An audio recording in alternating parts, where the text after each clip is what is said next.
A história de hoje nos leva a 1858 e acompanha Daniel Croix, um homem que foi forçado a assistir à venda de sua esposa e filhos e cujas ações posteriores deixariam uma marca indelével na história. Este é um relato doloroso e intenso de perda, resistência e consequências que ainda ressoam através dos tempos. Respire fundo, pare um instante e escute com atenção. Antes de começarmos, inscreva-se no canal e diga-nos nos comentários de qual cidade e país você está ouvindo. Sua participação ajuda a manter essas histórias na memória, em vez de as esquecer. Vamos começar. Na primavera de 1891, em uma pequena cidade nos arredores de Toronto, no Canadá, um velho negro deu seu último suspiro. Seu nome era Daniel Croix. Ele tinha 71 anos. Suas mãos, antes fortes o suficiente para dobrar ferro, agora repousavam tranquilamente sobre seu peito. Ao redor de sua cama estavam sua esposa Ruth, seus 3 filhos e 11 netos. Suas últimas palavras, sussurradas à sua esposa de 50 anos, foram simples. Encontrei todos eles, Ruth, exatamente como prometi. Aquelas 7 palavras carregavam um peso que só Ruth compreendia.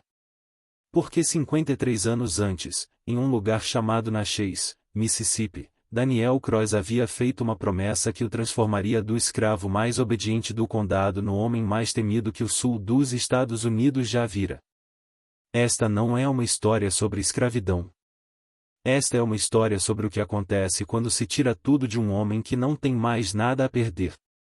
Esta é a história de Daniel Croix e o que ele fez no ano de 1858 ainda assombra os livros de história até hoje. Permita-me levá-lo de volta a uma época em que os seres humanos eram comprados e vendidos como gado. De volta a um lugar onde a cor da sua pele determinava se você viveria como um homem ou morreria como propriedade. De volta a Natchez, Mississippi, no coração do que chamavam de Reino do Algodão. Natchez estava sentado no alto de um penhasco com vista para o rio Mississippi. Em 1858, era uma das cidades mais ricas de todos os Estados Unidos. Havia mais milionários vivendo dentro de seus limites do que na cidade de Nova York. E cada centavo dessa riqueza foi construído às custas do trabalho escravo. O solo ao redor de Natchez era rico e escuro, perfeito para o cultivo de algodão. E o algodão era o rei naquela época. Isso impulsionou a economia de toda a nação. As fábricas do norte transformavam-no em tecido. Os fazendeiros do sul enriqueceram vendendo. E as pessoas escravizadas que o plantaram, colheram e processaram não receberam nada em troca além de sofrimento. A cerca de 12 milhas da cidade ficava uma plantação chamada Torwood. Abrangia mais de 4.000 acres de terras férteis para o cultivo de algodão. Em seu centro, erguia-se uma mansão com colunas brancas que podia ser vista a quilômetros de distância. A casa tinha 14 quartos, cada um decorado com móveis importados da França e da Inglaterra. Lustres de cristal pendiam de todos os tetos. Castiçais de prata enfeitavam todas as lareiras. Vista de fora, Torwood parecia um palácio. Mas para as 847 pessoas escravizadas que viviam e trabalhavam ali, era uma prisão. Uma prisão bela e elegante onde famílias foram separadas, corpos foram mutilados e a esperança foi morrer. O dono de Torwood era o coronel Edmund Whitmore. Ele tinha 62 anos em 1858, era um proprietário de plantação de terceira geração, cujo avô havia desbravado a propriedade em meio à natureza selvagem em 1795. O coronel Whitmore tinha 1,83 metros de altura, cabelos grisalhos e um bigode espesso que ele aparava com cera todas as manhãs. Ele usava ternos de linho branco mesmo no verão brutal do Mississippi. Ele frequentava a igreja todos os domingos, fazia doações generosas para instituições de caridade locais e era considerado um dos homens mais respeitados do condado. Ele era, sem dúvida alguma, um monstro. O coronel Whitmore tinha um hábito muito caro. Ele apostou. Cartas, cavalos, dados, não importava. Se houvesse uma maneira de apostar dinheiro, Edmund Whitmore a encontraria, e quase sempre perdia. Ao longo dos anos, seu vício em jogos de azar consumiu a fortuna da família. As dívidas se acumularam. Os credores rondavam como abutres. Mas Whitmore tinha uma solução para todos os problemas financeiros. Ele simplesmente vendeu seus escravos. Famílias que viviam em Torvold há gerações eram separadas sempre que o coronel precisava quitar uma dívida. Mães vendidas e separadas de seus filhos. Maridos separados de suas esposas. Irmãos e irmãs enviados para diferentes cantos do sul, sem nunca mais se verem. Para o coronel Whitmore, essas não eram tragédias humanas. Eram transações comerciais simples. Ora, entre as centenas de pessoas escravizadas em Torvold, havia um homem que se destacava. Seu nome era Daniel Cross. Ele tinha 38 anos em 1858 e trabalhava como ferreiro na plantação. Daniel não era particularmente alto, talvez 1,78 metros, mas seus ombros eram largos e seus braços eram musculosos, resultado de décadas na forja. Suas mãos eram notáveis. Com cicatrizes e calos, sim, mas capaz de uma precisão incrível. Ele conseguia moldar o ferro da mesma forma que um escultor molda o barro. Ele conseguia pegar um pedaço de metal bruto e transformá-lo em qualquer coisa. Ferramentas, ferraduras, dobradiças, fechaduras, armas. O que quer que fosse necessário, Daniel conseguia fazer. Sua habilidade o tornava valioso. Muito valioso. Proprietários de plantações de todo o condado enviavam seus equipamentos quebrados para Torvold apenas para que Daniel pudesse consertá-los. Eles pagaram um bom dinheiro ao coronel Whitmore por esse privilégio. Um ferreiro habilidoso valia mais do que uma dúzia de trabalhadores rurais, e Whitmore sabia disso. Por isso, Daniel recebeu certos privilégios que outros escravos não tinham. Ele tinha sua própria cabana perto da forja. Foi-lhe permitido manter um pequeno jardim. Ele nunca foi açoitado porque mãos danificadas significavam lucros prejudicados. Na economia distorcida da escravidão, Daniel Cross era um ativo a ser protegido. Mas nenhum desses privilégios importava para Daniel. Nenhum deles. Porque tudo o que lhe importava, tudo o que dava sentido à sua vida, não era a sua habilidade, a sua cabana ou o seu jardim. Era a família dele. Daniel nasceu em Torvold em 1820. Ele nunca conheceu sua mãe. Ela foi vendida quando ele tinha 3 anos de idade e enviada para uma plantação na Louisiana. Ele nunca soube o nome dela, nunca viu o rosto dela, nunca ouviu a voz dela. Ela existia apenas como uma ausência, um buraco em seu coração que nunca se curou completamente. Seu pai durou um pouco mais de tempo. Daniel se lembrava dele como um homem alto e quieto que trabalhava nos campos de algodão do nascer ao pôr do sol.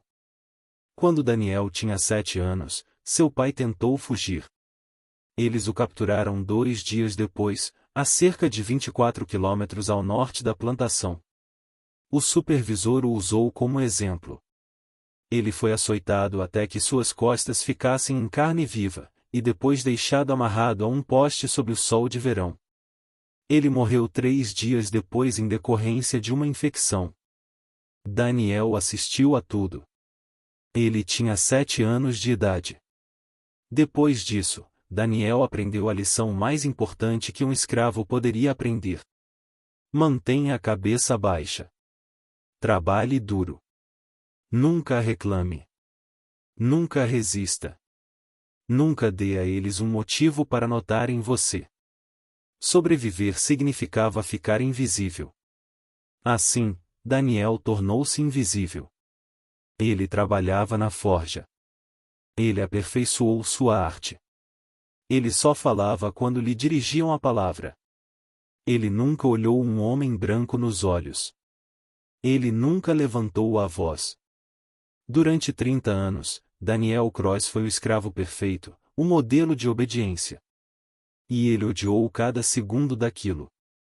Então, quando Daniel tinha 22 anos, algo mudou. Uma carroça chegou a Torvald trazendo um grupo de escravos recém-comprados de uma plantação na Carolina do Sul. Entre eles estava uma jovem chamada Ruth. Ela tinha 18 anos, era esbelta e alta, com olhos que pareciam guardar segredos. Ela foi vendida após a morte de seu antigo dono e a liquidação de seus bens. Ela foi designada para trabalhar na casa grande como cozinheira. Daniel a viu pela primeira vez carregando água do poço. Ela se movia com uma dignidade serena que ele nunca tinha visto antes. A maioria dos escravos caminhava com os ombros curvados, os olhos fixos no chão, abatidos por anos de degradação. Mas Ruth caminhava ereta, não de forma desafiadora, nem tola, mas com uma força interior que nada podia abalar. Ele inventava desculpas para passar perto da cozinha. Ele permaneceu perto do poço quando ela veio buscar água. Durante semanas, eles mal se falaram. Apenas olhares de relance, pequenos acenos de cabeça. O início de algo que nenhum dos dois ousava nomear. Certa noite, Daniel a encontrou sentada sozinha atrás do defumador, chorando em silêncio. Ele sentou-se ao lado dela sem dizer uma palavra. Eles permaneceram assim por 1 hora, dois estranhos compartilhando o peso de uma existência insuportável. Finalmente, ela falou. Venderam minha irmã hoje. Ela tinha 12 anos de idade. Eu a criei depois que nossa mãe faleceu. E agora ela se foi. Daniel não ofereceu consolo vazio. Ele não disse que tudo ficaria bem porque ambos sabiam que não ficaria. Em vez disso, ele lhe contou sobre sua mãe, sobre seu pai, sobre o vazio que nunca desaparecia. Pela primeira vez na vida adulta, Daniel Croix abriu seu coração para outro ser humano. Eles se casaram 6 meses depois. Não era um casamento legal, obviamente. Os escravos não podiam casar-se legalmente. A lei não reconhecia a humanidade deles, muito menos o amor que sentiam. Mas mesmo assim fizeram uma cerimônia, conduzida por um velho pregador chamado Samuel, que morava nas senzalas. Eles pularam sobre uma vassoura, o ritual tradicional de casamento dos escravos. Eles fizeram votos um ao outro, para que a morte ou a distância os separassem. Era assim que os casamentos de escravos aconteciam. Não até que a morte nos separe, mas até que a morte ou a distância nos separem, porque todos sabiam que o mestre poderia separá-los a qualquer momento. Mas o coronel Whitmore, desta vez, não foi cruel a esse respeito. Daniel era valioso demais para ser contrariado. Um ferreiro feliz trabalhava melhor do que um ferreiro infeliz. Assim, o casamento foi permitido. Daniel e Ruth receberam uma pequena cabana juntos, e pela primeira vez na vida, Daniel Croix conheceu algo parecido com a felicidade. Em seguida, vieram as crianças. Samuel nasceu em 1843 e recebeu o nome do pregador que os casou. Ele cresceu forte e sério, com os ombros largos do pai e o olhar atento da mãe. Desde os 10 anos de idade, ele trabalhava nos campos de algodão, pois nem mesmo o filho de um ferreiro estava isento da colheita. Mas todas as noites ele vinha à forja e observava o pai trabalhar, aprendendo os segredos do fogo e do metal. Elisa veio a seguir, em 1846. Ela era uma criança gentil, sempre sorrindo e não se irritava facilmente. Ela ajudava a mãe na cozinha da casa grande, aprendendo a preparar as refeições elaboradas que a família Whitmore exigia. Ela tinha um dom para isso. Os biscoitos dela eram tão leves que praticamente flutuavam. As tortas dela receberam elogios até da patroa, que raramente elogiava alguma coisa. E então surgiu Benjamin. O pequeno Benjamin, nascido em 1851. Ele veio ao mundo na mesma noite em que a patroa deu à luz seu filho caçula. 2 bebês nasceram com poucas horas de diferença. Uma na casa grande e outra na senzala.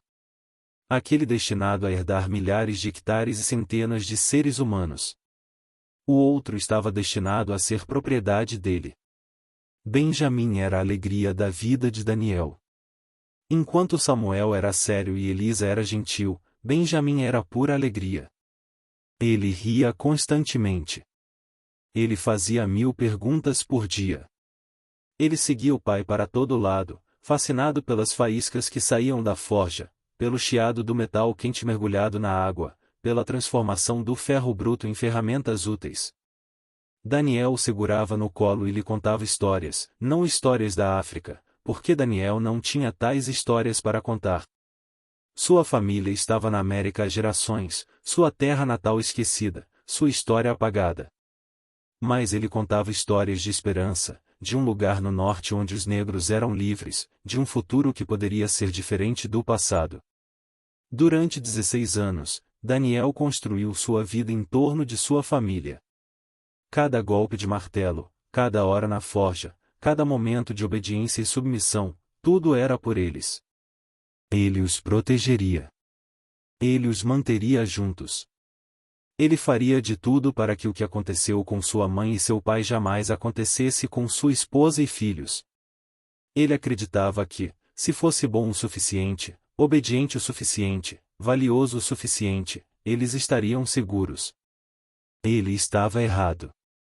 A manhã de 14 de março de 1858 começou como qualquer outra.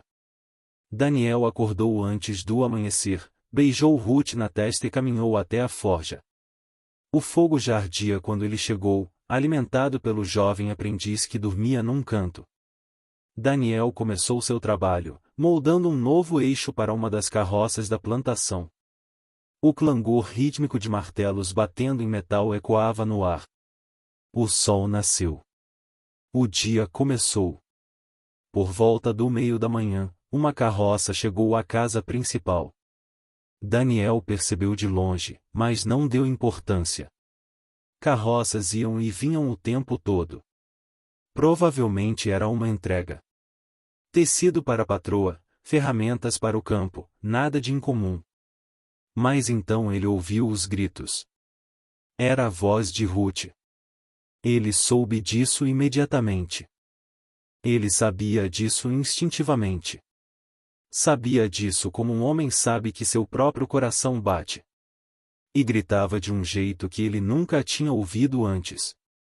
Não raiva, não dor, terror. Puro terror absoluto. Daniel largou o martelo e correu. Ele correu mais rápido do que jamais correrá em sua vida, suas botas pesadas batendo com força na trilha de terra, seus pulmões ardendo. O som ficou mais alto à medida que ele se aproximava do pátio principal. Agora são mais vozes, crianças chorando, homens gritando.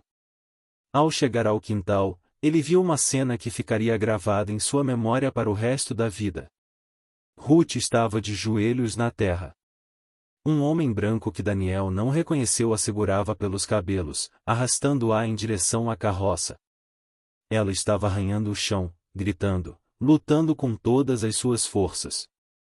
Mas ela era pequena, e ele era forte, e isso não importava. Isso nunca importou. Samuel já estava na carroça, com as mãos amarradas com corda. O sangue escorria pelo seu rosto devido a um corte acima do olho. Ele havia lutado. É claro que ele havia lutado. Ele era filho de seu pai, mas 3 homens o espancaram até a submissão. E agora ele estava sentado, encostado nas ripas de madeira, quase inconsciente. Elisa estava parada, congelada, perto da porta da cozinha, com o avental ainda amarrado na cintura. 2 homens caminhavam em direção a ela. Ela não estava gritando. Ela não estava chorando. Ela simplesmente encarava o nada, o rosto inexpressivo em choque, a mente incapaz de processar o que estava acontecendo. E Benjamim, o pequeno Benjamim. Ele estava nos braços de outro homem branco, se debatendo e chorando, estendendo a mão em direção ao caos, chamando por sua mãe, chamando por seu pai. Daniel não pensou. Ele não fez nenhum planejamento. Ele simplesmente atacou. Ele deu 3 passos antes de ser derrubado pelo primeiro supervisor. Depois outra, e depois outra.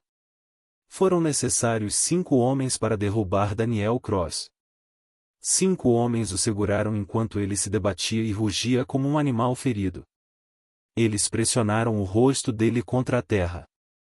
Eles pressionaram os joelhos contra as costas dele. Alguém o atingiu na cabeça com algo duro e, por um instante, o mundo ficou cinza. Quando sua visão clareou, o coronel Whitmore estava de pé sobre ele. O coronel fumava um charuto, olhando para Daniel como quem olha para um inseto minimamente interessante. Ora, Daniel, disse Whitmore, com voz calma e ponderada. Você é valioso demais para ser perdido. Eu investi muito no seu treinamento. Suas habilidades trazem uma renda considerável para esta plantação. Então, vou relevar esse pequeno desabafo, mas você precisa entender uma coisa. Ele se agachou, aproximando o rosto de Daniels. Sua família não tem valor. Sua esposa cozinha razoavelmente bem, mas eu tenho uma dúzia de mulheres que também sabem cozinhar. Seu filho é forte, mas eu tenho centenas de jovens fortes. Sua filha é bonita, mas garotas bonitas são fáceis de encontrar, e sua filha mais nova, e bem, crianças da cidade mal valem a comida que comem. Whitmore levantou-se e sacudiu a poeira das calças brancas. Tenho dívidas, Daniel, dívidas consideráveis, e o Sr. Cornelius Finn me ofereceu um preço justo pela sua família. É simplesmente um bom negócio. Daniel levantou a cabeça e olhou para o homem que estava ao lado de Whitmore. Cornelius Finn era um comerciante de escravos de Nova Orleans, muito conhecido em toda a região. Ele era um homem baixo, com um bigode fino e olhos de rato. Ele se especializou no que o comércio chamava de mercadorias de luxo, que era uma maneira educada de descrever a venda de mulheres e meninas para exploração sexual. Ele também negociava mão de obra em grande escala para as indústrias mais perigosas, em minas de carvão, plantações de cana-de-açúcar, construção de ferrovias, lugares onde a expectativa de vida era medida em meses, não em anos. Finn consultou um pequeno caderno de couro. A mulher vai render um bom preço em Nova Orleans. Ainda atraente apesar da idade. O filho mais velho irá trabalhar nas minas de carvão da Virgínia. Uma estrutura robusta deve durar alguns anos. A garota. Ele sorriu de um jeito que fez o sangue de Daniel gelar. Tem um comprador especial em Atlanta que paga preços altíssimos por garotas da idade dela. E a criança menor, bem, crianças sempre são necessárias. Daniel ouviu as palavras, mas elas não lhe pareceram reais. Isso não pode estar acontecendo. Não depois de tudo o que ele tinha feito. Não depois de 16 anos de obediência perfeita. Não depois de todas as vezes que ele engoliu seu orgulho, reprimiu sua raiva, aceitou humilhação após humilhação, tudo para manter sua família em segurança. Ruth ainda estava no chão. Ela parou de gritar. Ela olhava para Daniel naquele momento, e em seus olhos ele viu algo que o despedaçou completamente. Não era medo. Não era desespero. Era uma pergunta. Uma pergunta que ele não conseguiu responder. Por que vocês não nos salvam? Os homens começaram a carregá-los na carroça. Ruth foi a primeira, jogada lá dentro como um saco de grãos. Então Samuel, ainda sangrando, ainda meio inconsciente. Então Elisa, caminhando mecanicamente, com os olhos vazios. E finalmente Benjamim, ainda chorando, ainda estendendo a mão, ainda chamando por seu pai. Daniel lutou contra os homens que o seguravam. Ele se contorceu, puxou e gritou até perder a voz. Mas isso não importava. Nada mais importava. A carroça começou a se mover.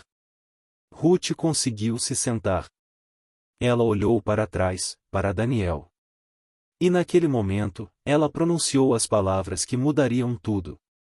Encontre-os. Não importa quanto tempo demore. Encontrem nossos filhos. Então a carroça virou a esquina e eles desapareceram. Os supervisores libertaram Daniel. Ele ficou deitado na terra por um longo tempo, olhando fixamente para a estrada vazia. O sol batia forte sobre ele. O mundo continuava a girar ao seu redor. Em algum lugar, um pássaro estava cantando. Em algum lugar, um cavalo relinchou. A vida continuou como se nada tivesse acontecido. Como se toda a razão de ser de um homem não tivesse acabado de ser arrancada dele. Por fim, um dos capatazes lhe deu um chute nas costelas. Levantar. Volte ao trabalho. Esse eixo não vai se consertar sozinho. Daniel se levantou lentamente. Seu corpo estava presente. Suas mãos estavam se movendo. Ele voltou caminhando para a forja. Ele pegou seu martelo. Ele golpeou o metal. Clang, clang, clang. O ritmo continuou. O trabalho prosseguiu. Mas, dentro de Daniel Croix, algo fundamental havia mudado. O homem que voltou àquela forja não era o mesmo homem que a havia deixado uma hora antes. Aquele homem, o escravo obediente, o trabalhador perfeito, o sobrevivente invisível. Aquele homem estava morto. Em seu lugar, havia algo mais, algo forjado na dor, na raiva e num propósito terrível e consumidor. Daniel Croix iria encontrar sua família, e todos que a haviam tirado dele iriam pagar. Nas semanas que se seguiram à venda, Daniel continuou seu trabalho na forja. Ele respondia quando lhe dirigiam a palavra. Ele concluiu todas as tarefas que lhe foram atribuídas. Ele não deu qualquer indicação de que algo tivesse mudado. Os supervisores, que esperavam tristeza ou raiva, ou talvez uma tentativa de fuga insensata, ficaram aliviados. O valioso ferreiro aceitou a sua perda. As coisas poderiam voltar ao normal. Eles não faziam ideia. Todas as noites, sozinho em sua cabine, Daniel fazia planos. Ele não sabia ler nem escrever, ou pelo menos era o que todos acreditavam. A verdade é que Ruth o havia ensinado em segredo anos atrás, usando uma Bíblia que ela havia roubado da casa grande. Ensinar um escravo a ler era ilegal no Mississippi, punível com açoites severos ou coisa pior. Mas Ruth correrá o risco noite após noite, traçando letras à luz de velas, soletrando palavras, abrindo uma porta que deveria permanecer fechada para sempre. Daniel havia descoberto, mas nunca contou a ninguém.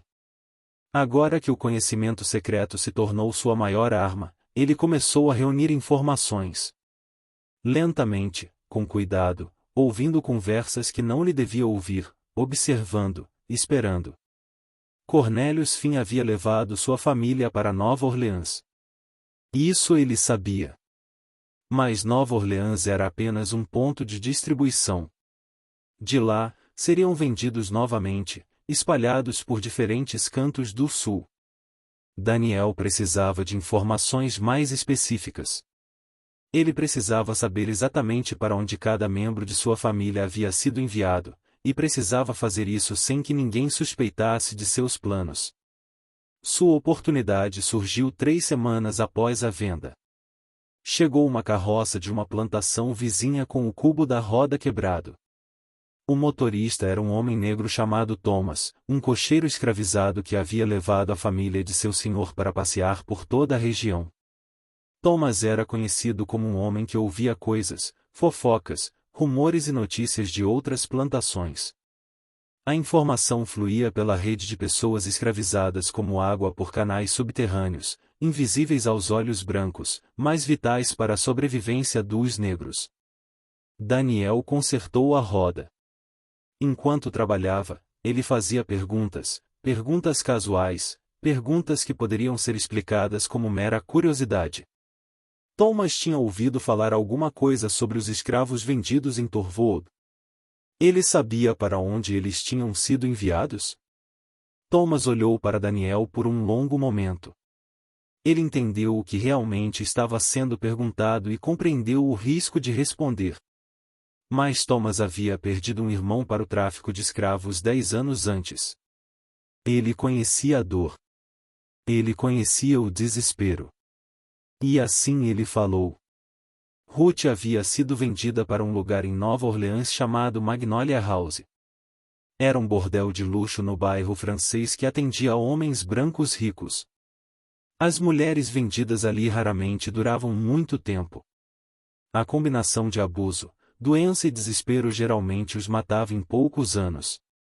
Samuel havia sido vendido para Harrison Mining Company, na Virgínia. Minas de carvão, trabalho extenuante em túneis escuros, respirando ar tóxico, enfrentando desabamentos e explosões. A expectativa média de vida de um escravo nas minas de carvão era de 3 a 5 anos. Elisa havia sido comprada por um juiz de Atlanta chamado Cornelius Brandt. Thomas não disse mais nada, mas o olhar em seus olhos já dizia tudo. Todos sabiam o que homens como o juiz Brandt queriam das meninas jovens. E Benjamin.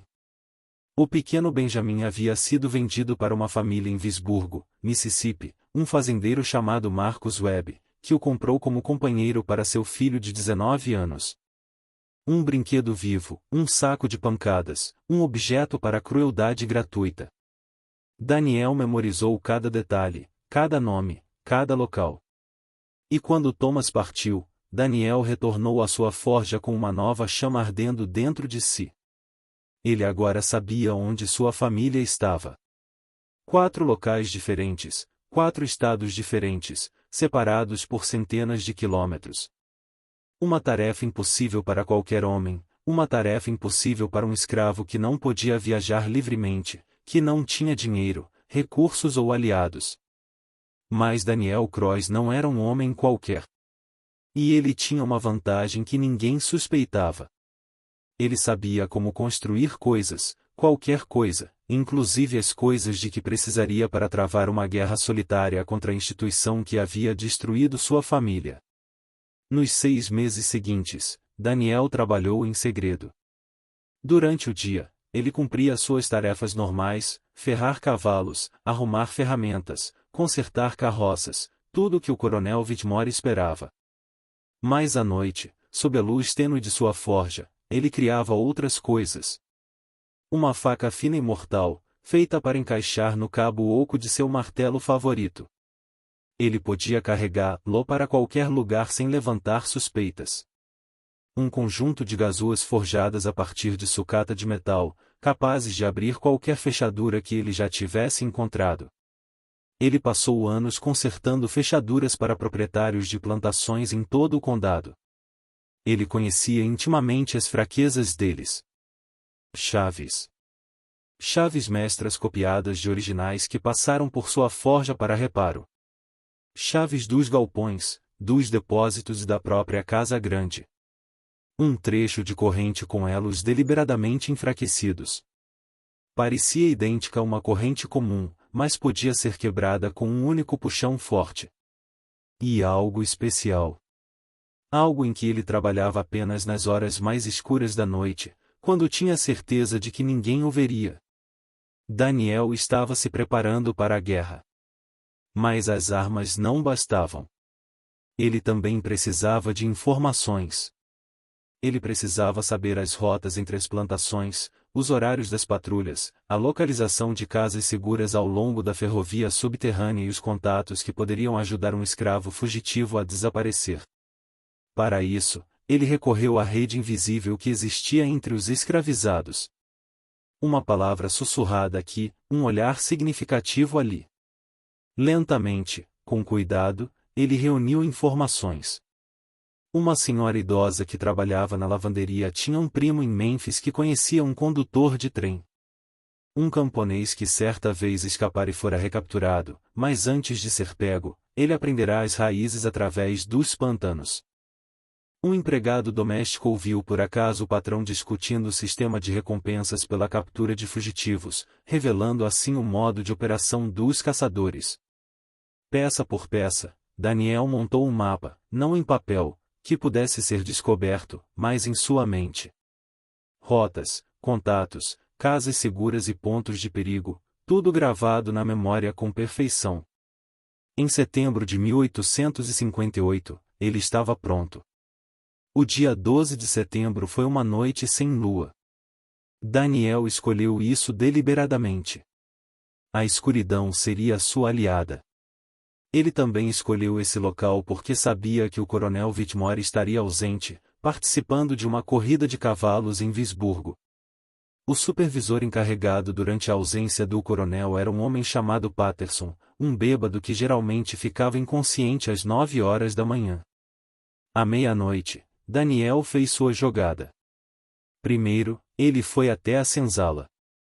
Não todas, apenas as cabanas de pessoas em quem ele confiava. 23 homens e mulheres que estavam esperando por este momento. Daniel os havia recrutado cuidadosamente ao longo dos últimos meses. Alguns tinham famílias que haviam sido vendidas. Outros simplesmente não aguentavam mais um dia acorrentados. Todos eles compreenderam os riscos. Se fossem apanhados, seriam torturados e mortos. Mas eles também entendiam que algumas coisas valiam a pena morrer por elas. Usando suas cópias das chaves, Daniel destrancou as portas do galpão principal de armazenamento. Lá dentro havia suprimentos de que eles precisariam, e comida, cobertores, ferramentas. Eles se moviam silenciosamente, carregando o que conseguiam levar. Então Daniel caminhou até os estábulos. Ele não levou os cavalos. Isso seria óbvio demais. Mas ele fez outra coisa. Ele abriu a porta do celeiro e usou a isca da forja para acender uma pequena fogueira no canto dos fundos. Levaria cerca de 15 minutos para se espalhar, tempo suficiente para ele e os outros desaparecerem na floresta. Tempo suficiente para criar caos e confusão que atrasariam qualquer perseguição. O fogo se alastrou. Chamas alaranjadas começaram a lamber o feno seco. Daniel observou por um instante, depois se virou e correu. Eles se encontraram na orla da floresta, 23 sombras na escuridão. Daniel os guiou para o norte, seguindo caminhos que havia memorizado a partir de inúmeras conversas e fragmentos de informação. Eles se moviam com rapidez, mas com cautela, evitando estradas e seguindo por riachos e ravinas onde os cães perderiam o rastro. Ao amanhecer, eles estavam a 12 milhas de Torvald. Atrás deles, a fumaça ainda subia da plantação em chamas. À sua frente, estavam a liberdade ou a morte, provavelmente ambas para alguns. Na bifurcação de um riacho, Daniel parou. Os outros olharam para ele com expectativa.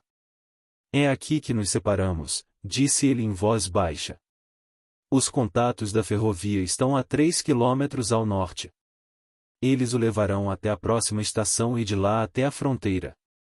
Não pare. Não hesite. Não olhe para trás. Uma senhora idosa chamada Rie deu um passo à frente. Ela havia trabalhado na área por 40 anos. Suas costas estavam curvadas. Suas mãos eram nodosas. Mas seus olhos eram penetrantes. Você não virá conosco. Não era uma pergunta. Daniel balançou a cabeça negativamente. Tenho algo que preciso fazer primeiro. Todos sabiam o que ele queria dizer. Todos já tinham ouvido falar da família dele. Ninguém tentou impedi-lo. Um a um, eles o abraçaram. Então eles desapareceram na escuridão, seguindo para o norte em direção ao Canadá, em direção à liberdade, em direção a uma nova vida que Daniel havia tornado possível. Daniel observou-os partir. Então ele virou para o sul. Todos esperavam que um escravo fugitivo corresse para o norte. Era ali que residia a liberdade. Era para lá que levava a ferrovia subterrânea. Todas as patrulhas, todos os caçadores de escravos, todos os caçadores de recompensas estariam olhando para o norte. Ninguém esperaria que ele fosse para o sul, para o interior do território escravista, para mais perto do coração do sistema que destruiu sua família. Foi exatamente por isso que ele fez isso. Daniel Croix não estava fugindo. Ele estava correndo em direção a alguma coisa. Em direção a Ruth em Nova Orleans, em direção a Samuel na Virgínia, em direção a Elisa em Atlanta, em direção a Benjamin em Visburgo, em direção aos homens que lhe tiraram tudo, e em direção a um acerto de contas que ecoaria pela história. A viagem do Mississippi a Nova Orleans percorreu aproximadamente 300 milhas.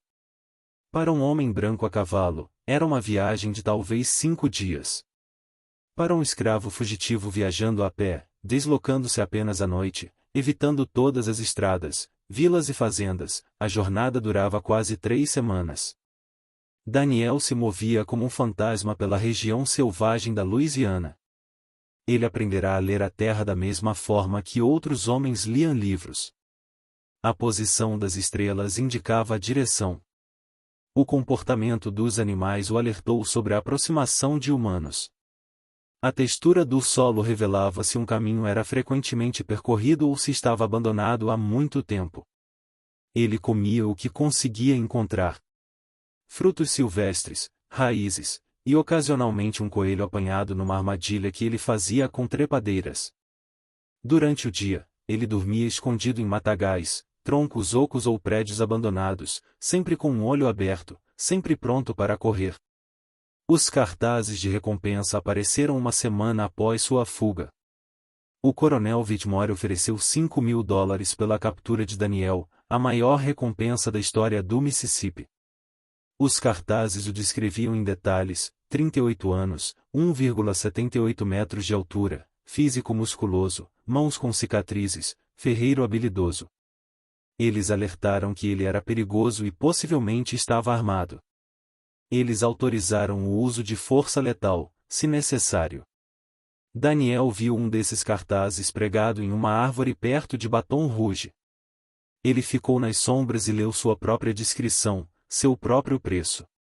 $5.000. Isso era mais do que a maioria das famílias brancas ganhava em uma década. Todo caçador de recompensas, todo caçador de escravos, todo fazendeiro pobre em busca de dinheiro fácil estaria à sua procura. Ele sorriu de forma sombria e continuou em direção ao sul. Em 3 de outubro de 1858, Daniel Croix chegou a Nova Orleans. A cidade era diferente de tudo que ele já tinha visto. Mesmo nos arredores, aquilo sobrecarregava os sentidos. O cheiro do rio se misturava com especiarias de cozinha, lixo em decomposição e algo adocicado que talvez fossem flores ou talvez decomposição. Os sons de música, gritos e o barulho de carruagens enchiam o ar a todas as horas. E as pessoas, milhares e milhares de pessoas, brancas e negras, e de todas as cores intermediárias, se aglomeravam em ruas tão estreitas que os prédios pareciam inclinar-se uns em direção aos outros como vizinhos fofoqueiros. Nova Orleans foi o maior mercado de escravos dos Estados Unidos. Todos os anos, dezenas de milhares de pessoas escravizadas passavam por suas casas de leilão, compradas e vendidas como gado. Mas também era uma cidade onde pessoas negras livres viviam, trabalhavam e possuíam negócios. Uma cidade onde um homem negro pudesse andar pela rua sem atrair suspeitas imediatas, desde que parecesse pertencer àquele lugar. Uma cidade onde Daniel podia se misturar à multidão enquanto procurava por Ruth. Ele encontrou trabalho em uma ferraria no bairro de Falchour Marine, de propriedade de um homem negro livre chamado Jean-Baptiste Merier. Daniel apresentou-se como um liberto da Virgínia, viajando para o sul em busca de trabalho. Suas habilidades falavam por si mesmas. Em um dia, Mercier o contratou. Durante 2 semanas, Daniel trabalhou na loja e coletou informações. Ele fez perguntas minuciosas sobre a geografia da cidade, seus negócios e sua economia subterrânea. Ele descobriu que a Magnolia House estava localizada no bairro Francês, em uma rua tranquila perto do rio. Era um dos estabelecimentos mais exclusivos do seu gênero, servindo de clientela de ricos proprietários de terras, políticos e empresários. As mulheres ali eram mantidas sob vigilância constante. Eram bens valiosos que não deviam ser danificados ou perdidos. Daniel também descobriu que a Magnolia House tinha uma entrada nos fundos, usada para entregas e para remover mulheres que estivessem doentes demais ou debilitadas demais para serem lucrativas. Essa entrada era vigiada por um único homem entre as 2 e as 5 da manhã, quando o movimento era mais fraco. Na noite de 17 de outubro, Daniel fez sua jogada. Ele se aproximou da entrada dos fundos às 3 horas da manhã carregando uma sacola de ferramentas da oficina do ferreiro. Ele caminhava com a postura confiante de um homem que pertencia àquele lugar, um entregador ou um técnico de reparos. Nada de anormal. O guarda, um homem branco de porte físico robusto com uma pistola na cintura, olhou para cima quando Daniel se aproximou. Entrega, disse Daniel, erguendo a sacola. A fechadura do terceiro andar precisa ser consertada. A senhora me chamou. O guarda franziu a testa. Ninguém me avisou sobre nenhuma entrega. Daniel deu de ombros. Você quer acordar a senhora e perguntar a ela? Fique à vontade. Mas ela não estava satisfeita com aquela fechadura. Disse que está quebrado há uma semana e ninguém fez nada a respeito. O guarda hesitou. Acordar a patroa por algo trivial era uma ótima maneira de perder o emprego ou pior. Após um longo momento, ele se afastou. Seja rápido. Daniel assentiu com a cabeça e passou pela porta. O interior da casa Magnolia era escuro e silencioso. Os clientes já tinham ido para casa. As mulheres foram trancadas em seus quartos. Daniel caminhava silenciosamente pelos corredores, verificando cada porta, à procura de qualquer som que pudesse indicar onde Ruth estava sendo mantida. Ele a encontrou no segundo andar. A porta estava trancada, mas fechaduras nunca tinham sido um problema para Daniel. Ele pegou suas picaretas e começou a trabalhar. 30 segundos depois, o mecanismo se abriu com um clique. O quarto era pequeno e despojado, com uma cama estreita, uma pia e uma única janela protegida por grades de ferro. E na cama, encolhida em posição fetal, estava Ruth. Ela envelheceu 10 anos em 6 meses. Seus cabelos, antes grossos e negros, estavam agora salpicados de grisalho. Seu rosto era magro, suas bochechas encovadas. Seus braços estavam cobertos de hematomas em vários estágios de cicatrização. Ela era tão magra que Daniel conseguia ver o contorno de suas costelas através de sua camisa de algodão gasta. Mas quando ela abriu os olhos e o viu, algo reacendeu em sua vida. Algo que vinha morrendo lentamente naquele quarto havia meses. Daniel. Sua voz era quase um sussurro. Ela pensou que estava sonhando. Ela havia sonhado com ele tantas vezes. Sonhei com o resgate. Sonhava em escapar. E toda vez que acordava, se via ainda presa nesse pesadelo. Mas Daniel era real. Ele atravessou a sala em 2 passos e a tomou em seus braços. Vim buscar você, disse ele. Exatamente como você me disse para fazer. Ruth começou a chorar. Lágrimas silenciosas porque, mesmo agora, mesmo neste momento, ela sabia que era melhor não fazer barulho. Daniel a abraçou e a deixou chorar, sentindo seu corpo tremer contra o dele, sentindo os ossos sob sua pele, sentindo o peso de tudo que ela havia suportado, mas não havia tempo para o luto. Ainda não. Você consegue andar? Ele perguntou. Ruth assentiu com a cabeça.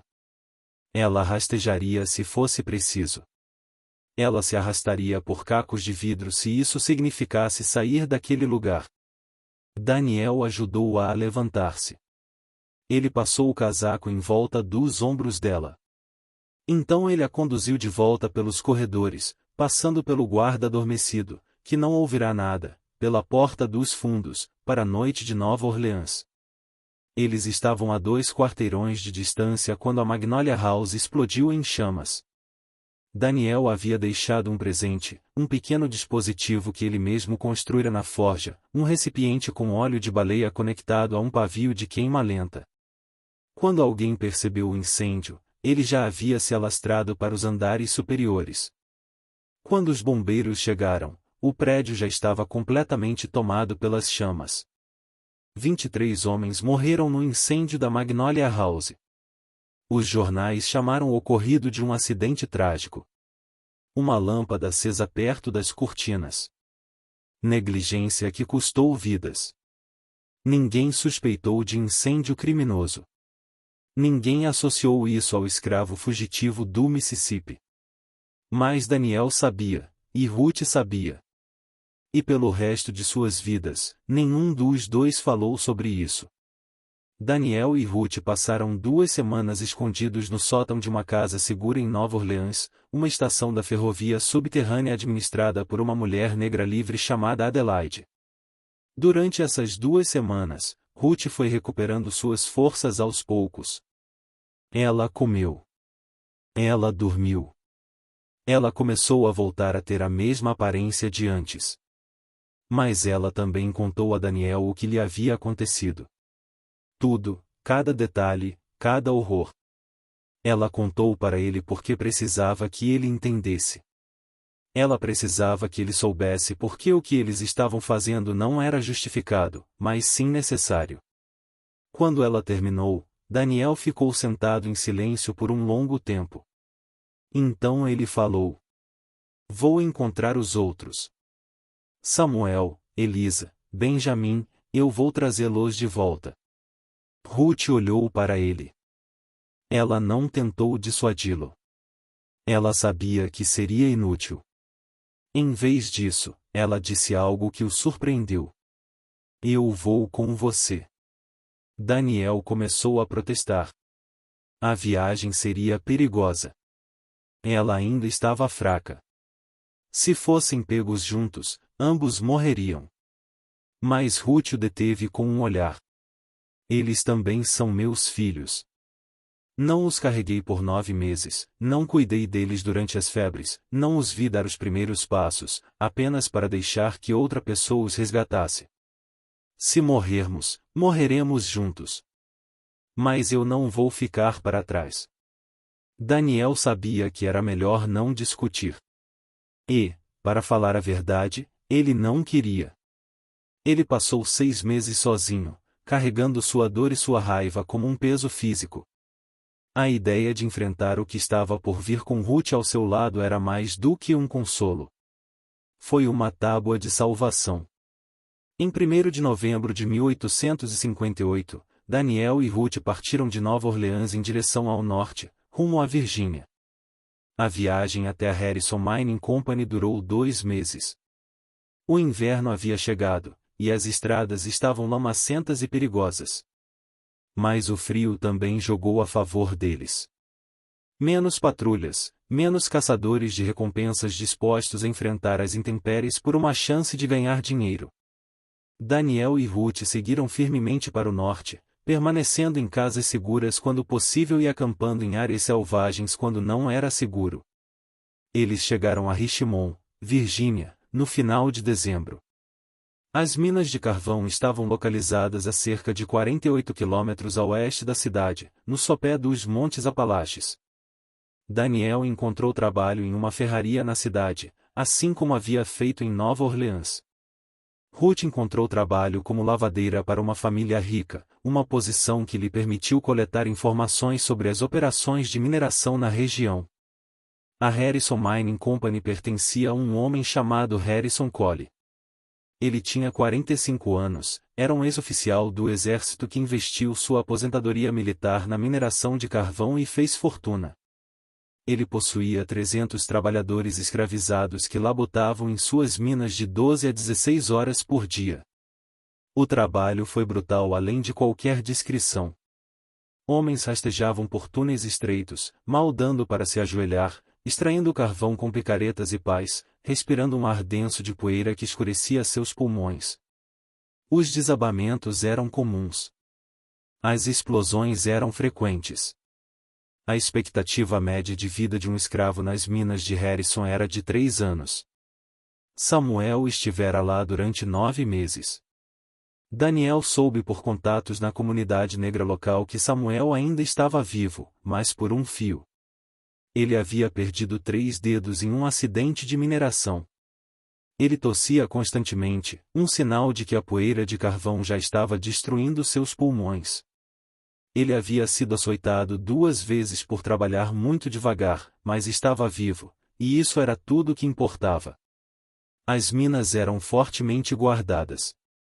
Diferentemente de uma plantação onde os escravos trabalhavam em campos abertos, as minas eram espaços fechados com pontos de acesso limitados. Guardas armados patrulhavam as entradas. Os escravos eram trancados em barracões à noite. A fuga era praticamente impossível. Mas Daniel não tinha chegado tão longe para ser impedido por guardas e fechaduras.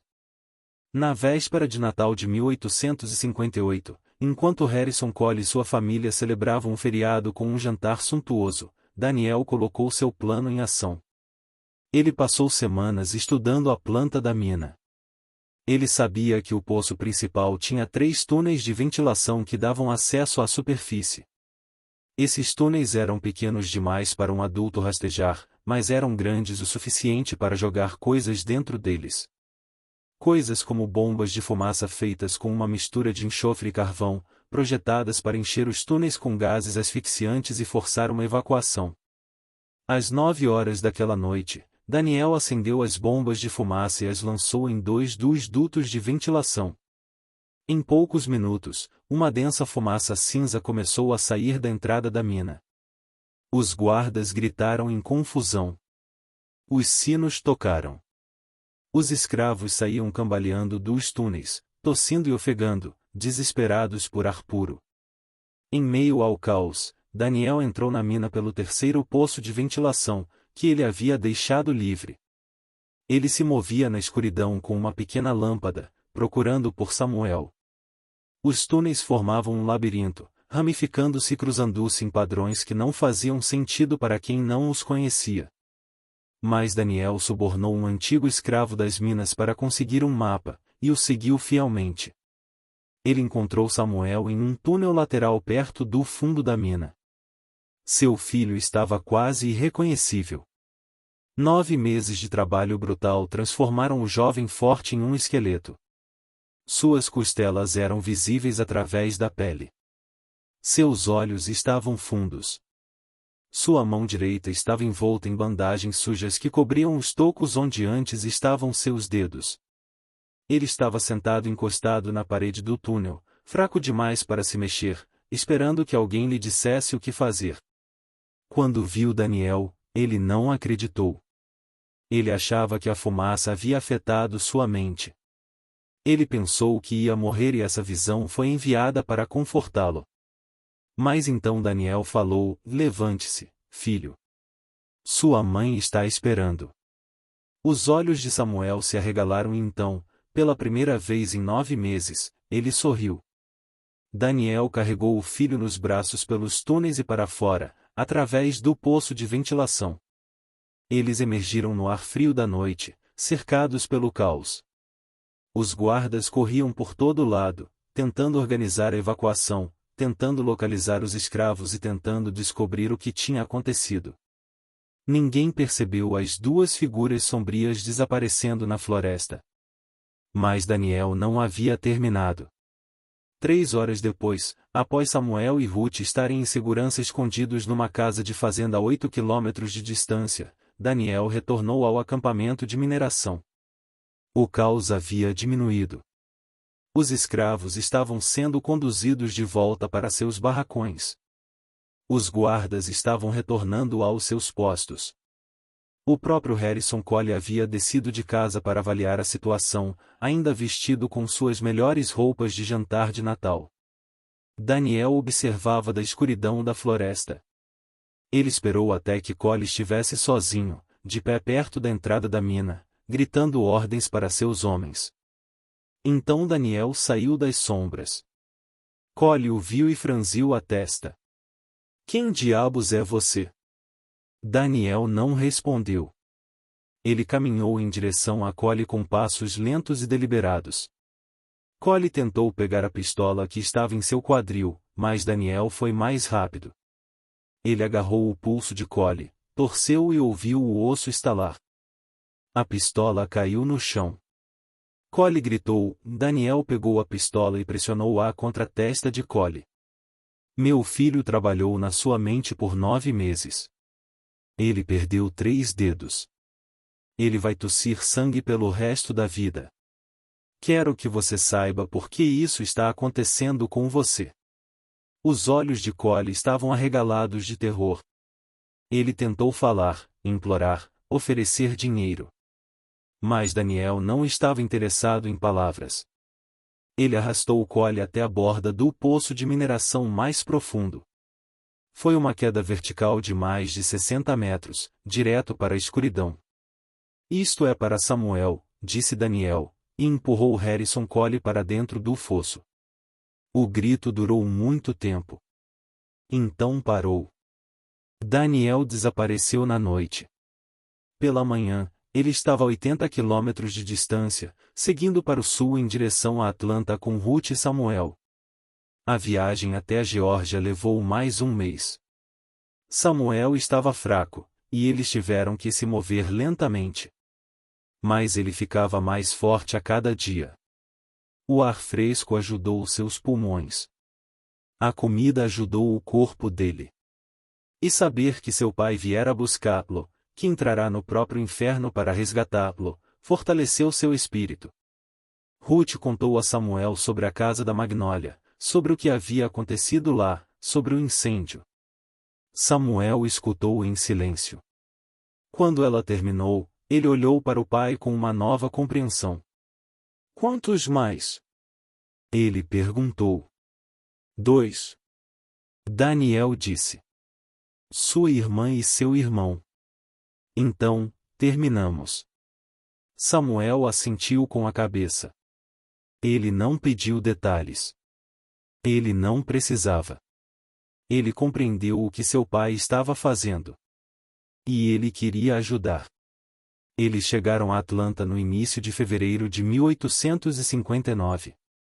A cidade era menor que Nova Orleans, mas estava crescendo rapidamente, impulsionada pela ferrovia que a conectava ao resto do sul. Era uma cidade de comerciantes, advogados e políticos, pessoas que se consideravam civilizadas, pessoas que jamais sujariam as mãos com o negócio grosseiro da escravidão. Eles simplesmente lucraram com isso discretamente. O juiz Cornelius Brandt era uma dessas pessoas. Ele tinha 67 anos e era um membro respeitado do Judiciário da Geórgia. Ele atuou como juiz por mais de 30 anos. Ele era conhecido por suas sentenças severas, particularmente para escravos que cometiam crimes contra a propriedade de brancos. Ele também era conhecido em certos círculos por seus gostos particulares. Meninas jovens, quanto mais jovens, melhor. Ele os comprou, usou-os, e quando ficaram velhos demais para seus interesses, vendeu-os ou os doou. Era um segredo aberto entre a elite de Atlanta, mas ninguém falava sobre isso. Afinal, ele era juiz. Ele estava acima da lei. Elisa estava morando na casa dele havia quase um ano. Daniel passou 3 semanas vigiando a residência Brandt, uma grande mansão de tijolos na Peachtree Street. Ele aprendeu a rotina do juiz.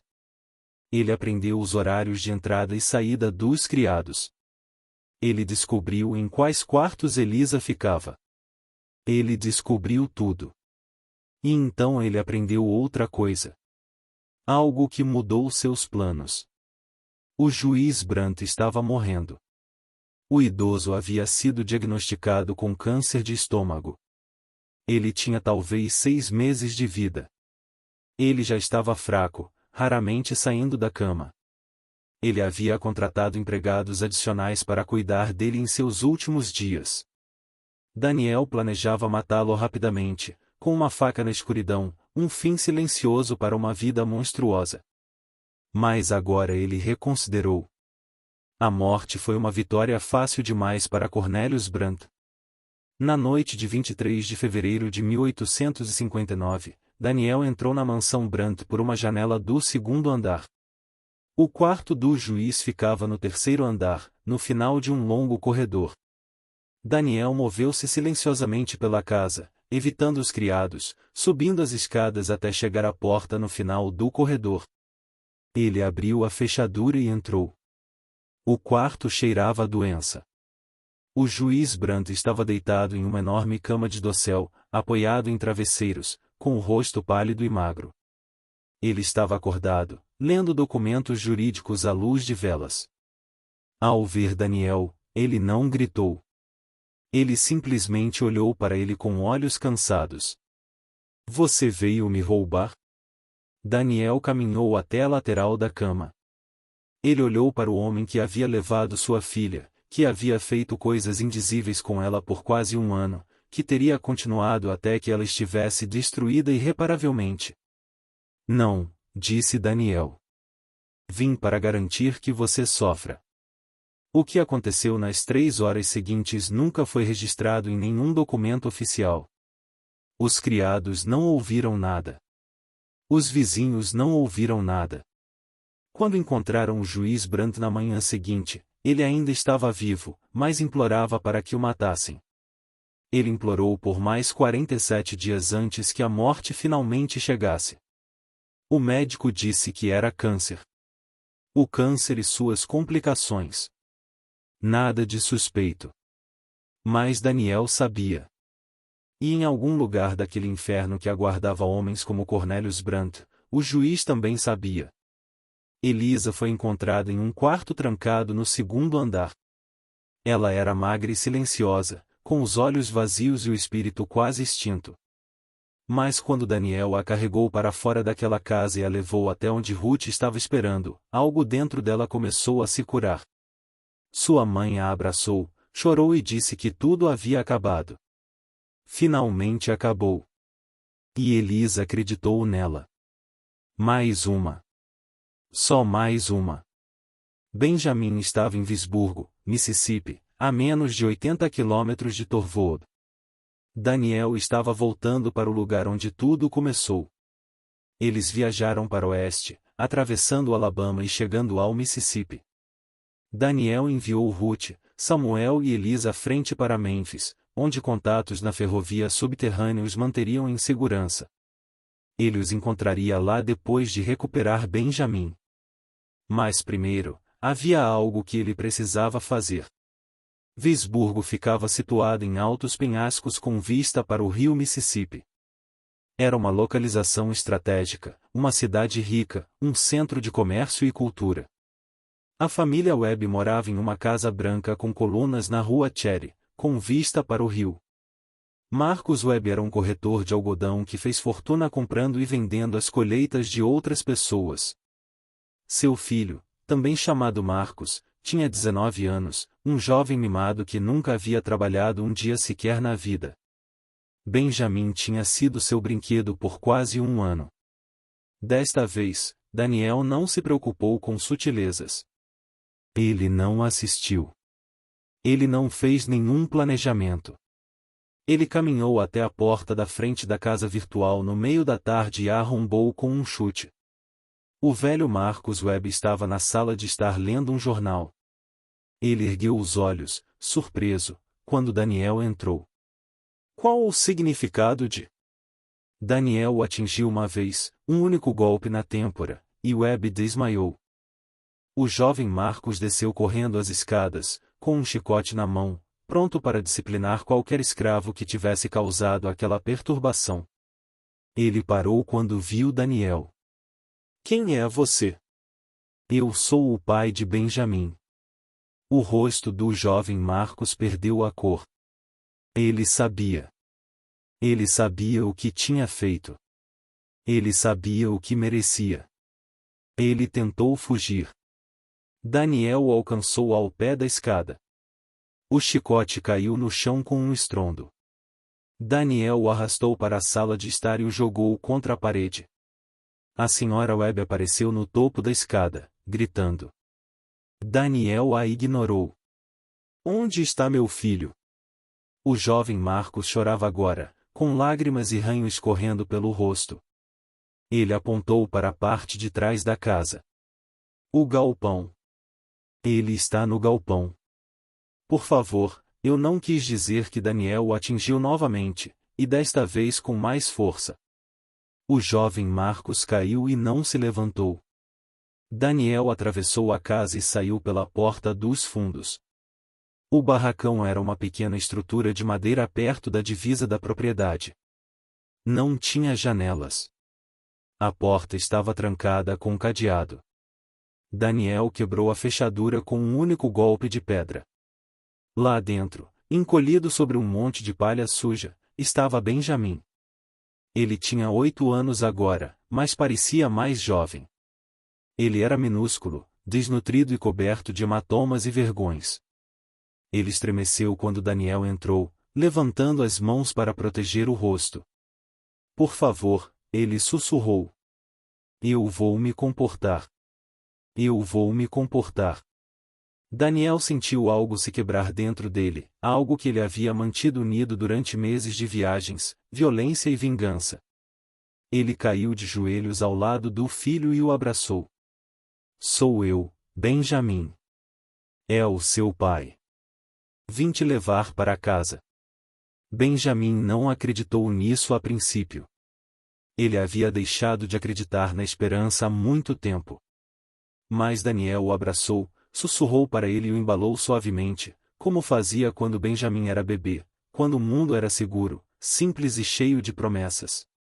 Lentamente, Benjamim começou a chorar, depois a se agarrar a algo e, por fim, a acreditar. Daniel carregou seu filho para fora do barracão e caminhou em direção à casa. O Sr. Webb mais velho ainda estava inconsciente no chão da sala de estar. O jovem Webb gemia, tentando rastejar em direção à porta. A Sra. Webb havia fugido, provavelmente para pedir ajuda. Daniel olhou para os 2 homens no chão. Ele pensou no que tinham feito a Benjamim. As surras, a humilhação, a crueldade gratuita que tratava uma criança como um brinquedo para ser usado e descartado. Ele havia matado por muito menos. Mas Benjamim estava observando. Benjamim estava em seus braços, agarrando-se com uma força desesperada, os olhos arregalados e assustados. E Daniel percebeu que algumas coisas eram mais importantes do que a vingança. Ele saiu de casa sem olhar para trás. Mas antes de sair de Visburgo, ele parou na redação do jornal local. Ele deixou um bilhete anônimo descrevendo em detalhes o que a família Webb havia feito a uma criança escravizada. Em uma semana, a história já havia se espalhado por todo o Mississippi. As teias foram destruídas. O negócio deles faliu. Seus amigos os abandonaram. Eles acabaram fugindo para a Califórnia, onde ninguém sabia seus nomes. Não foi a morte, mas para seres como as teias, foi pior. Só restava um nome na lista de Daniel. Coronel Edmund Whitmore. O homem que deu início a tudo. O homem que vendeu a própria família. O homem que disse a Daniel, enquanto 5 homens o seguravam no chão, que sua esposa e filhos não tinham valor algum. Daniel enviou Benjamim à frente para Memphis com um condutor de confiança na ferrovia. Então ele virou para o sul em direção a Natchez, em direção a Thorwald, rumo ao fim de sua jornada. Quando chegou à plantação, mal a reconheceu. O incêndio que ele provocou durante a fuga destruiu os estábulos e se alastrou para vários outros edifícios. Mas isso foi apenas o começo. Nos meses que se seguiram à fuga de Daniel, Thorwald desmoronou. A fuga em massa de 23 escravos desencadeou pânico entre a população escravizada restante. Dezenas de outras pessoas fugiram no caos. O algodão não havia sido colhido corretamente. Os credores haviam se apoderado de grande parte das terras. A grande Casa Branca ainda estava de pé, mas era apenas uma sombra de sua antiga glória. Tinta descascando, janelas quebradas, jardins tomados pelo mato. O coronel Whitmore estava sozinho. Sua esposa o havia deixado. Seus filhos se distanciaram dele. Seus amigos o haviam abandonado. As dívidas de jogo que o levaram a vender a família de Daniel se multiplicaram. A recompensa que ele havia oferecido pela captura de Daniel nunca foi reclamada. Ele estava arruinado.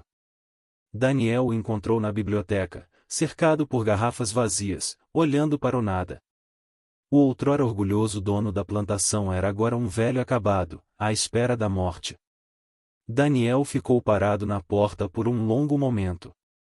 Whitmore não o notou a princípio. Quando finalmente ergueu o olhar, seus olhos levaram alguns segundos para focar. Daniel. Sua voz estava rouca e fraca. Você voltou. Daniel entrou na sala. Em sua mão, ele carregava o objeto que vinha forjando havia meses antes de sua fuga. O objeto que ele planejava usar desde o início. Era uma corrente. Não é qualquer corrente. Uma obra-prima da arte do ferreiro. Cada elo era perfeitamente formado, polido até brilhar, gravado com padrões intrincados, e ao longo de seu comprimento, esculpidos no metal com meticulosa precisão, estavam nomes, 147 nomes. Cada escravo que Edmund Whitmore vendeu durante sua vida, cada família que ele destruiu, cada vida que ele despedaçou. Daniel passou anos reunindo esses nomes, memorizando-os, honrando-os, e agora eles estavam imortalizados em ferro. Daniel colocou a corrente sobre a mesa em frente a Whitmore. Você sabe o que é isso? Whitmore olhou para a corrente. Ele olhou fixamente para os nomes, semicerrando os olhos. Seu rosto empalideceu. Essas são as pessoas que você vendeu, disse Daniel. Cada um deles tinha mãe, pai, filhos, sonhos. Você tirou tudo isso deles.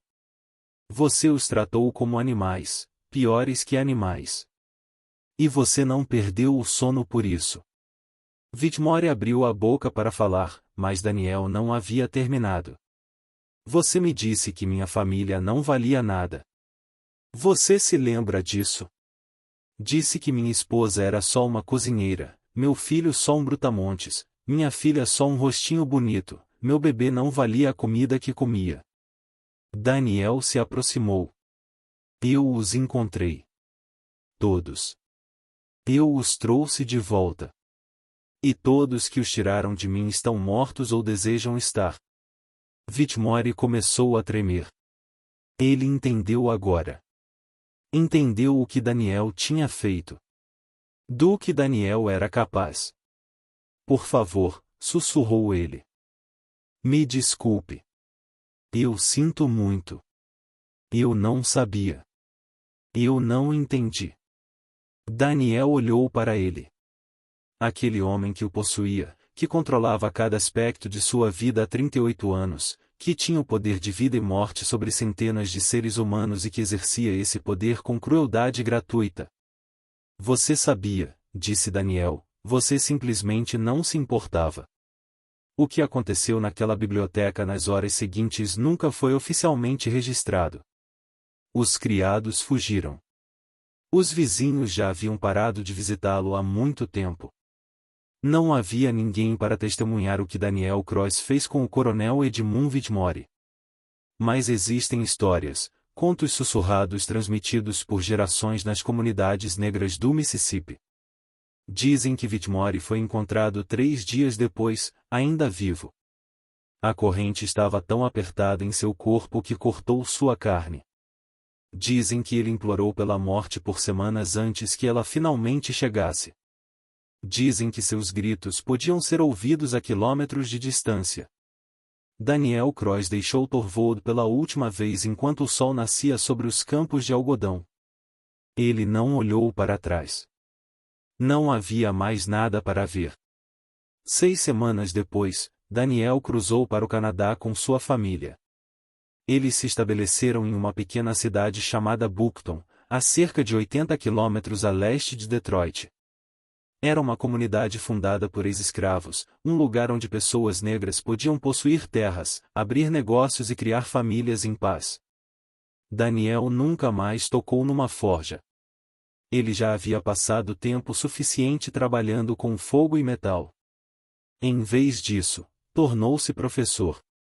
Ensinou outros escravos fugitivos a ler e escrever, dando-lhes as ferramentas para construir novas vidas em um novo país. Ruth abriu uma pensão que secretamente servia como uma estação da ferrovia subterrânea. Durante anos, ela abrigou fugitivos em sua jornada rumo à liberdade, alimentando-os, vestindo-os e ajudando-os a desaparecer na vasta região selvagem canadense. Samuel estudou medicina. Apesar dos danos aos seus pulmões causados pelas minas de carvão, tornou-se médico, um dos primeiros médicos negros da província de Ontário.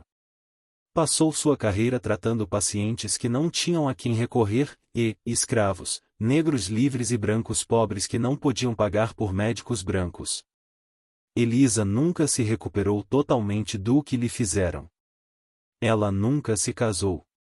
Raramente falava sobre sua época em Atlanta, mas encontrou propósito em cuidar de crianças.